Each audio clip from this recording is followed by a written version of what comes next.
Unlock your website's potential by mastering the art of the Webflow navigation bar, the cornerstone of intuitive user journeys. Let's start by adding a navigation element to your Webflow project. Head to the Add Elements panel on the left, and under Layout, you'll find the Navbar component. Simply drag and drop it onto your canvas. Once added, you'll see the default structure of the Navbar appear. This typically includes a brand element, like your logo, and navigation links. You can select the entire Navbar by clicking on it, or refine individual elements within it. First, let's customize the logo. Click on the logo element, a circumflex euros, usually a link block, or an image. Within the Navbar, you can then upload your own logo, adjust its size, and ensure it's properly aligned.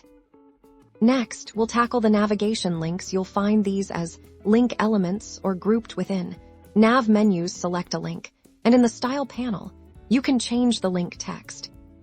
To add more links, simply duplicate an existing one, or add new link elements from the Add Elements panel. Use drag and drop in the navigator to reorder them, creating a logical flow for your site's pages. Now for responsiveness, select your Navbar and open the breakpoint selector at the top. Switch to tablet and mobile views. To see how your navigation behaves, you'll typically want to use a hamburger menu for smaller screens. Click on the hamburger icon in mobile view. This will reveal the mobile menu. You can style this drop-down menu to match your brand, including background color, link spacing, and typography. Finally, let's add some personality with the Navbar selected. Go to the Style panel. Here you can set background colors, borders, shadows, and even add hover effects to your links, making your navigation both functional and visually engaging.